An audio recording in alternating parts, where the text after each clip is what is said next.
आज आम आदमी पार्टी तरफ राज्य स्तर में गोटे विधानसभा समीक्षा बैठक होता।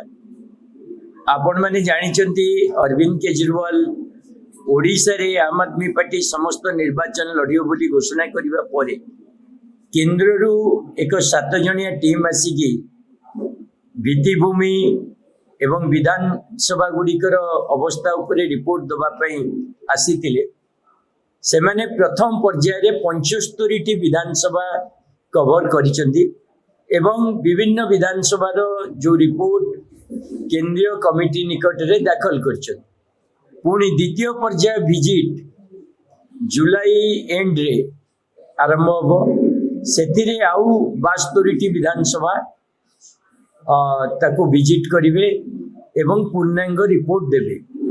सेतिपय आज राज्य कमिटी तरफ आम मैंने ओडिशार समस्त विधानसभा प्रतिनिधि को डाकी राज्य स्तरीय समीक्षा बैठक है। जो विधानसभा रे समीक्षा सरी सेठी केमती काम आगु को जीव ता उपरे आलोचना है एवं जो विधानसभा गुड़िक समीक्षा है नहीं तापाई भी प्रस्तुति है। आपण मैंने जानी वर्तमान ओडिशा रे जनसाधारण एक विकल्प चाहती। भारतीय जनता पार्टी 2 वर्षर विफल शासन से भिड़ हिंसा दुर्नीति भ्रष्टाचार एवं विपर्यस्त आईन श्रृंखला परिस्थिति आउ नॉन गवर्नेंस ताकू नहीं लोक मान भीतर राग रही। ओडिशा रे विजु जनता दल आउ कांग्रेस पार्टी एपर्यंत गोटे उपयुक्त विपक्ष हेबे बोली लोकों मन रे भरोसा पाई नहीं। यही परिस्थिति रे आम आदमी पार्टी निज संगठन को सुदृढ़ करने सहित 2027 पंचायत और म्युनिसिपालिटी निर्वाचन पई अरविंद केजरीवाल मार्गदर्शन रे काम करुची। आज समीक्षा बैठक रे बहुत उत्साहजनक स्थिति आसी। अनेक जगह जो पार्टी कार्यकर्ता माने निर्वाचन लड़ाई आग को बाहरी। पंचायत स्तर रे पंचायत समिति जिला परिषद एवं म्युनिसिपालिटी लेवल रे आज प्राय 234 जन कार्यकर्ता निज नाम देइचंती जो माने कि निर्वाचन लड़िबा को चाहउचंती।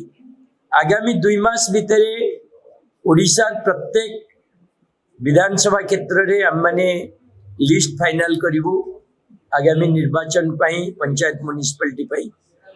तेणु आज प्रेस वार्ता माध्यम रे आमे ओडिशावासी को ये संदेश दौचु जे अरविंद केजरीवाल एवं आम आदमी पार्टी संपूर्ण भाव में ओडिशावासी को गोटे विकल्प दवाई प्रस्तुत एवं ओडिशा रे म्युनिसिपालिटी एवं पंचायत निर्वाचन रे आम माने प्रतियोगिता करूँ से आपण मान आशा और समर्थन चाहूँ एवं जो प्रार्थी मैंने लड़ाई को चाहते आम आदमी पार्टी जोग देवा को चाहते अन्य पार्टी राजनीतिक कार्यकर्ता जो मैंने भी सिस्टम रे फेल्योर सहित वितस्प्र होती आम आदमी पार्टी जोग देवा को चाहते समस्त को आह्वान आसतु मिलित भाव में ओडिशावासी स्वप्न को साकार करने आउ भ्रष्ट व्यवस्थार विकल्प देवाई काम करवा। धन्यवाद।